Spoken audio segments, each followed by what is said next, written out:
The dust rose slow and heavy that morning, hanging in the warm air like it did not want to settle. Folks had gathered early, boots scraping against the dry ground, voices low, eyes curious. Auctions always brought a crowd, but this one felt different. There was a quiet weight in the way people stood, hats pulled a little lower, glances shifting toward the same spot again and again. She stood there beside the fence, hands steady but tight around the rope. The cow beside her was small, gentle-eyed, its coat brushed clean as if it were going somewhere better than this. It was the last thing she had left. Everyone in town knew it, even if no one said it out loud. Life had not been kind to her these past years. The land had dried up, the storms had come too late or too hard, and the man who once stood beside her was now just a memory carried in silence. What remained was a small piece of land, a child who watched everything too closely, and this one cow that had kept them fed longer than anyone expected. The little girl clung to her dress, peeking out at the crowd with wide, uncertain eyes. She did not speak, but her fingers tightened every time someone stepped closer. She understood more than a child should. She knew what it meant to lose something that mattered. Across the yard, men sized up the cow with practiced looks. Some whispered numbers, others shook their heads. To them, it was just another trade, another chance to bargain low and sell high. But for her, this was not business. This was the end of something. Then he stepped forward. He did not rush like the others. His boots moved slow, measured, as if he had all the time in the world. Dust clung to the edges of his coat, and his hat cast a shadow over his face. A cowboy, plain and simple, but there was something in the way he carried himself that made people notice. He looked at the cow first, not her. His eyes moved over it carefully, like he understood more than just its worth in dollars. Then his gaze lifted, meeting hers for a brief moment. It was not a long look, but it was enough to make her grip the rope tighter. The bidding started. Numbers were called out, low at first, testing the ground. She stood still, listening as each offer came and went. None of them felt right. Each one sounded like a piece of her life being priced and passed around. The cowboy stayed quiet. The crowd began to murmur. Some thought he was not interested. Others guessed he was waiting for the right moment. The little girl pressed closer, her eyes now fixed on him, as if she sensed something no one else could. Then, just as the bidding slowed and the auctioneer looked ready to close, his voice cut through the air. It was calm, firm, and higher than the rest. Heads turned. The number he gave was enough to silence the whispers. It was more than anyone expected. More than the cow should have fetched it on any normal day. The auctioneer wasted no time. The hammer came down with a sharp crack that echoed across the yard. It was done. A few people nodded, impressed. Others frowned, wondering why a man would pay that much for so little. But the cowboy did not explain himself. He simply stepped forward, pulling folded bills from his pocket, counting them out without hesitation. She watched him, unsure what to say, unsure what to feel. Relief should have come first, but it did not. Something about the way he acted made her uneasy, like there was more to this than a simple sale. He handed over the money, then reached for the rope. For a moment she did not let go. Their hands brushed, and again their eyes met. This time he did not look away. Then, instead of leading the cow off like anyone expected, he did something that made the entire yard fall silent. He placed the rope gently back into her hands. And before anyone could make sense of it, he spoke again, his voice steady but carrying something deeper beneath it that no one could quite name. That was the moment everything changed, though no one there knew just how much. The yard stayed quiet in a way that did not belong to a place like that. Even the auctioneer seemed to forget his next call. The rope rested back in her hands, rough against her skin, as if it had never left. She stared at him, waiting for some kind of explanation, but he did not rush to give one. "I didn't buy her to take her," he said, his voice low but clear enough for those closest to hear. "I bought her so you wouldn't have to lose her." A murmur spread through the crowd, soft at first, then growing as people leaned toward one another. Some shook their heads, others raised their brows, unsure if they had heard him right. Acts like that did not come easy in a place where every dollar was hard-earned. She swallowed, her grip still firm on the rope. "Then why bid at all?" she asked, her voice steady, though there was a crack beneath it that only someone close might notice. His gaze did not shift. Because they would have taken her from you for less, he replied. And I wasn't about to let that happen. The answer did not settle things. If anything, it stirred more questions than it calmed. She glanced at the money now in the auctioneer's hand, then back at the man standing in front of her. No one gave away that kind of money without reason. Not here, not anywhere. The little girl stepped slightly forward, her small hands still clutching the fabric of the dress. She looked up at the cowboy with a mix of wonder and caution, as if trying to decide whether he was something good or something to be wary of. Children had a way of seeing truth in places grown folks often missed. "Ma," she whispered, her voice barely reaching beyond them. "Why's he doing that?" She did not answer right away. She could not. Because she did not know, the crowd began to thin, but not quickly. People lingered, pretending to check other items, though their ears stayed turned toward the strange turn of events. A few men cast long looks at the cowboy, measuring him in a different way now. Kindness like that could be mistaken for weakness in a place where survival came first. He reached into his pocket again, slower this time, pulling out nothing more than a worn piece of paper. He looked at it for a second before folding it back and tucking it away. It seemed small, almost unimportant, but something about it made her uneasy. "You're from around here?" she asked, needing something solid to hold on to in this moment that felt anything but steady. He shook his head once. "Passing through?" That made even less sense. A man just passing through did not spend money he would not get back. A man just passing through did not stop to fix problems that were not his. "Then you should have kept your money," she said, a little sharper now, not out of anger but out of confusion she could not hide. "We would have managed." He gave a faint smile, though it did not quite reach his eyes.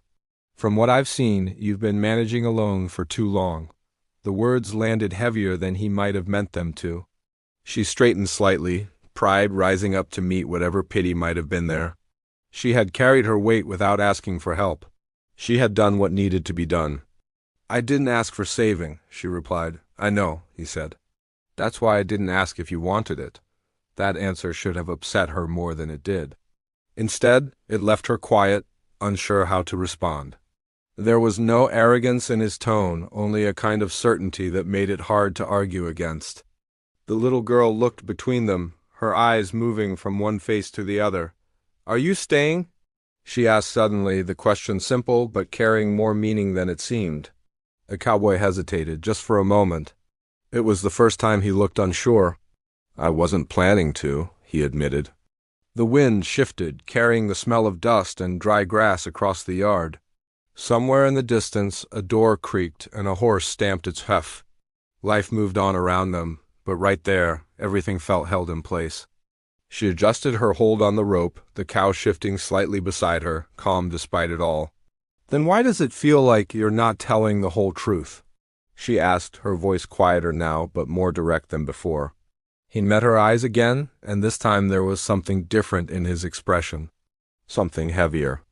Because the truth was, he had not come there by accident. And whatever had brought him to that dusty yard was not finished yet. He did not answer her question right away, and that silence said more than any words could. It stretched between them, heavy and uneasy, like the air before a storm. Around them, the last of the crowd began to drift off, though a few still lingered near the fence, watching with quiet interest. "I came looking for something," he finally said, his voice lower now, meant only for her. "Didn't expect to find it here." She frowned slightly, the lines of worry deepening on her face. "And what is that supposed to mean?" He glanced past her, toward the open land beyond the yard. Fields that had once been green now carried the dull color of dry seasons and hard years. A place that had seen better days, just like the people trying to hold on to it. "Means this town's not as quiet as it looks," he replied. That did not sit well with her. Nothing about this morning had gone the way she expected, and now this stranger was speaking in half-answers like he knew more than he should. She shifted her stance, placing herself just slightly in front of the child without thinking. "We don't have trouble here," she said, though her voice lacked the certainty she wanted it to carry. A faint look passed over his face, something between doubt and understanding. "Trouble doesn't always show itself right away," he said. Sometimes it waits until folks are too worn down to fight back. The words struck closer than she wanted to admit. The past few years had taken more than crops and cattle.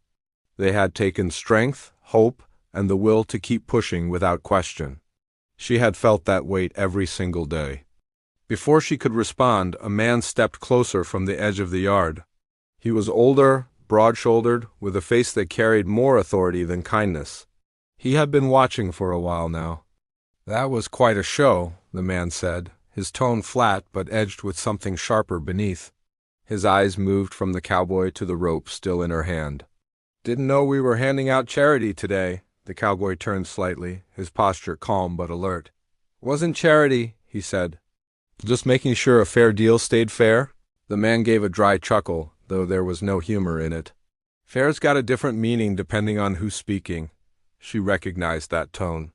It was the kind that came from someone used to getting their way, especially when others had no choice but to give in.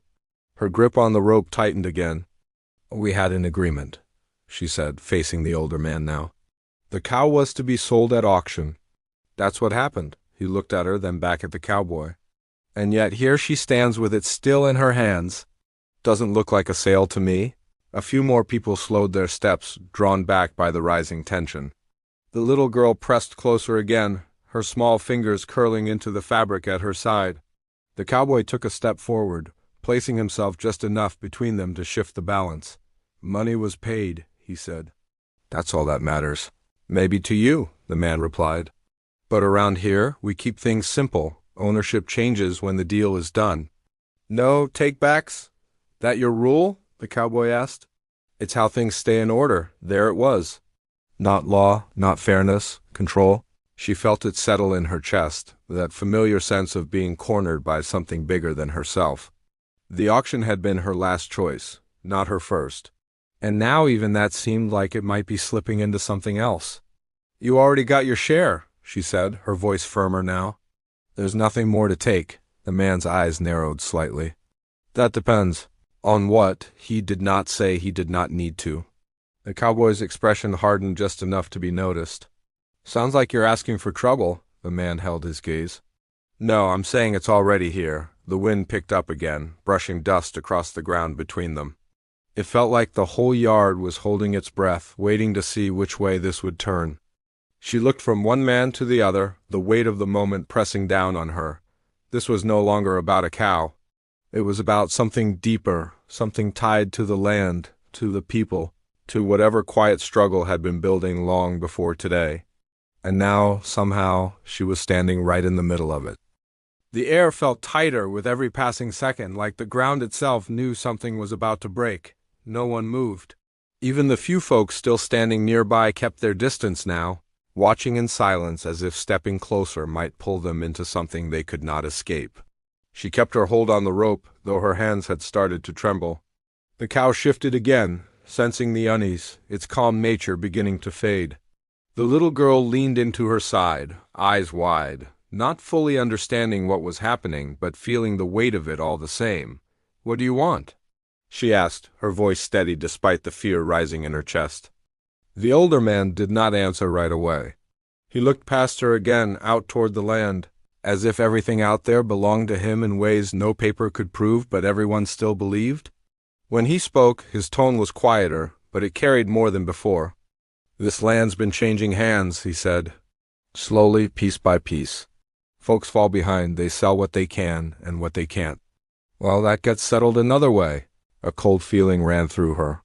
She had heard whispers of it late at night when neighbors spoke in low voices. Families leaving without much warning. Farms standing empty by the next season. She had told herself it had nothing to do with her, that she could hold on if she just worked harder. "You already took enough?" she said.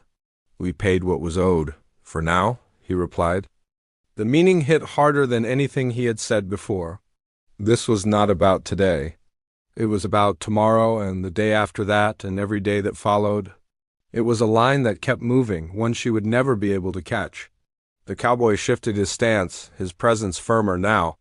"That's not how a fair deal works," he said. The man gave him a long look. "You keep using that word like it means something out here." "It does," the cowboy answered. Just not to the right people. The tension between them sharpened like a wire pulled too tight. For a moment, it felt like one wrong word would snap it. She looked at the cowboy again, searching his face for something she could trust. He had stepped into this without hesitation, spoken when others stayed quiet. But she still did not know why. People did not risk things like this for strangers. "You said you were passing through," she said, her voice softer now but filled with urgency. "Then why are you standing here like this matters to you?" He did not look away. "Because I've seen what happens when no one does." There was something in that answer, something worn and real, like it came from a place he could not leave behind. It made her chest tighten, not from fear this time, but from the sense that this moment was bigger than just her and her struggle. The little girl tugged gently at her sleeve. "Ma," she whispered, "are we going to lose her again?" She swallowed hard, her eyes dropping to the child for just a second. "Not if I can help it," she said, though she did not know how she would keep that promise. The older man stepped closer now, closing the space between them. "You can't hold on forever," he said. "Sooner or later, everything comes due." The cowboy moved just enough to block his path, not aggressive but firm. "Not today," the man stopped, his gaze shifting between them. "You think one act like this changes anything?" he asked. "You think giving back a cow fixes what's already in motion?" "No," the cowboy said, "but it's a start, a start." The words hung in the air, simple but heavy with meaning. The wind picked up again, stronger this time, carrying dust across the yard and into the open street beyond. Somewhere in the distance, a door slammed, and a horse let out a sharp sound, restless and uneasy. More people had stopped now, drawn back by the rising tension. They stood in small groups, watching, waiting. No one spoke, but the silence itself felt louder than anything else. She could feel it building, that moment where everything would shift one way or another. Her heart pounded, her thoughts racing through every possible outcome, none of them clear. Then the older man took a slow breath and reached into his coat. The movement was small, but it changed everything. The cowboy's eyes narrowed, his stance tightening. She felt the child press closer, fear now clear and real. Whatever came next would decide more than just the fate of a single cow. It would decide who held power here and who was willing to stand against it. And as his hand disappeared inside that coat, the whole yard seemed to hold its breath, waiting for the moment that could not be taken back.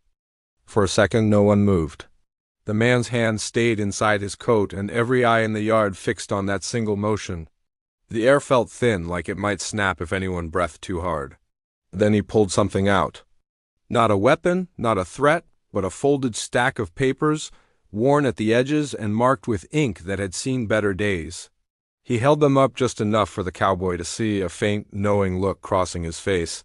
"Everything comes due," he repeated, tapping the papers lightly. "These say so." The cowboy did not flinch, but his eyes sharpened. "Papers don't make things right," he said. "They just make them look that way." The man gave a short nod, as if he expected that answer. "Maybe, but they still hold weight. This land, these debts, they all tie together. She's behind. That means it's mine to claim." A ripple moved through the small crowd again. Folks had seen this before, though maybe not this close, not this personal. A bad season turned into a missed payment into a claim. It was a slow way of taking everything without ever raising a hand. She felt her chest tighten, but this time something else rose with it, not just fear. Something steadier. "I signed what I had to," she said, stepping forward before she could second-guess herself. "But I never agreed to be pushed off what's mine without a fight." The man looked at her, surprised for the first time. "Fight?" he echoed. "With what?" Before she could answer, the cowboy reached into his own coat and pulled out that same worn piece of paper he had looked at earlier. He unfolded it carefully, holding it out. "With this," he said. The older man's eyes narrowed as he took it. He scanned the page once, then again, slower this time. The confidence in his face began to shift, not gone but shaken. "Where did you get this?" he asked. "From someone who lost more than they should have," the cowboy replied. "Same way you've been collecting these lands. Only difference is this one shows the full agreement, not just the part that favors you." The man's jaw tightened. Around them, people leaned in just a little more, sensing the change. The paper passed back into the cowboy's hand, but the balance in the yard had already begun to tilt. "You're saying those claims aren't clean," the cowboy went on, "that they were pushed through when folks had no choice. That means they can be challenged."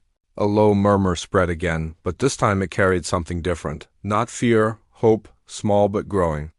The older man glanced around, seeing the shift in the crowd. For the first time, he was not the only one holding something over everyone else. He adjusted his coat, his voice losing some of its edge. "This isn't over," he said. "No," the cowboy agreed. "But it's not yours either." There was a long pause. Then, without another word, the man turned and walked away, his steps slower than before. No one followed him. No one spoke to him. The space he left behind felt lighter. The yard stayed quiet for a moment longer, as if everyone needed time to understand what had just happened. Then voices slowly returned, softer now, filled with questions and something close to relief. She stood there, still holding the rope, the cow calm once more at her side. The little girl looked up at her, then at the cowboy. "Does that mean we get to keep her?" she asked. She looked down at the child, then back at the man who had stepped in when no one else did. "Yes," she said gently. "We do." The girl smiled, a small, bright thing that seemed to cut through all the tension that had filled the morning. She turned to the cowboy, her expression more open now, though still searching.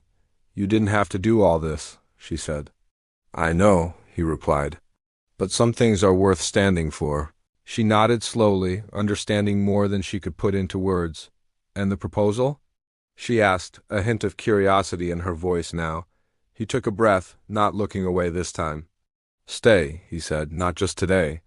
Help rebuild what's been worn down? You won't have to do it alone anymore." The offer hung there, simple but full of meaning. It was not just about land or cattle. It was about a different kind of future.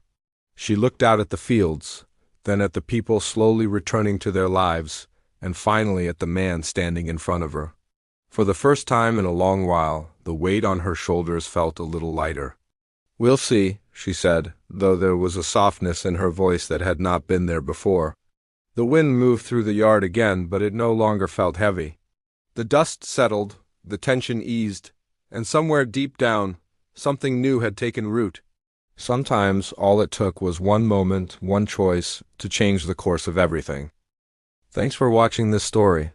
Subscribe to the channel for more heartfelt stories. Your support helps keep these stories alive. Tell me in the comments what you felt about this story and what kind of stories you want to see next. See you in the next story.